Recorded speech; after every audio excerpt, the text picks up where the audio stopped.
I am not no preacher. I am not no super person that wants to go around thinking good of himself. Uh, I do things not for thanks. I do them because I want to do good. Because people out there need help and this world is falling apart. And I hear God's words. I know what I should do to make this world better. And I may have to give up my time, my money. I may have to put myself in dangerous situations to save lives. And I've done that. I have helped people in 10 cities. I've stopped murders from happening. I have helped hookers and drug addicts get off the street and get back with their families. I've helped elderly people work on their houses and work on their health. I've helped disabled people who are 50 with the intelligence of a 7-year old get the help they need and do better. I've helped pedophiles who are elderly, and I've helped them turn away from their selfish sexual desires. And I don't do this for any profit or any recognition. I do it because it's the right thing to do. That's why I do it. And if you want to hear how to do good in your town and do good in society, that's fine. You can listen to my videos. I'll be talking about a lot of these things. But the first thing you have to do is give your wants away. You have to give up your want of grandeur, your want of excess, and you have to find out that sufficiency is sufficient for you. If you have a home, if you have a family, if you have food and a job and an income, if things are going good for you, you can give back and still be moving up in society. There is no reason why you have to do bad in society to become wealthy. No, you can do good and live a sufficient life. There's no reason that you have to be spending cruises and yachts or be getting these all these private planes. You don't have to have fancy different dinners every day of the week. You don't have to have that to be happy. Yes, you can have those things, but you need to make sure that you're doing good first, that you're giving back to society with your time and your soul. And I truly believe that people need this in their lives. It's like a contagion. When you do good and you do God's work, it's contagious. It's passed on. When you pass on a good deed, then they pass on the good deed. Send it down the line. And if then it's contagious. You got hundreds of people doing good and working together. But evil also passes on like a sickness. One man acts greedy and selfish, steals and abuses another man. Or maybe a pharmaceutical company wants to make money off the poor population, so they start pushing drugs on children and adults. Maybe the drug companies want to get them addicted on drugs and then they have to go to the dealers, like with this opiate epidemic.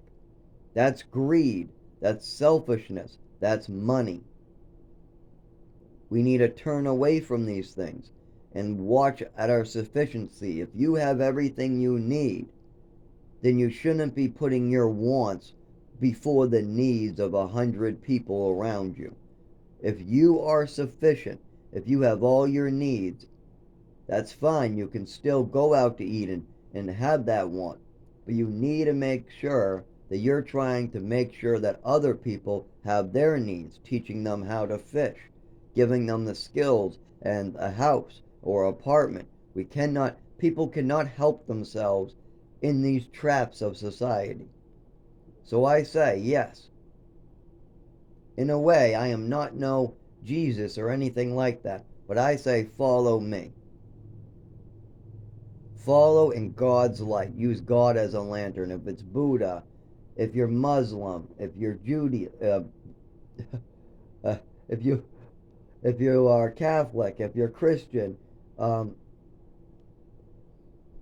any of it is all a good start. But you can't just go to church once a week and expect your soul to be clean. You can't confess your sins and then commit those same sins. You can't do sloth, then say you're sorry about it, and then continue to committing sloth. And remember, sloth is a sadness of the heart. It sure is.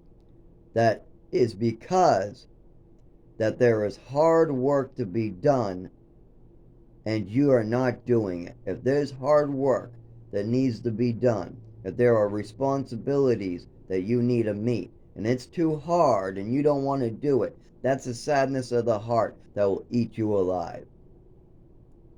Greed is another sadness of the heart that will eat you alive. There's a difference from something that is needed in sufficiency from a want, like going on a vacation. And yes, vacations are great.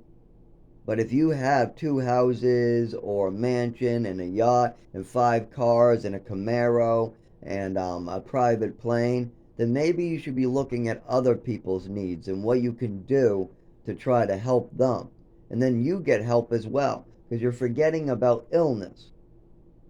Illness is a plague that God has put on this earth to equalize us.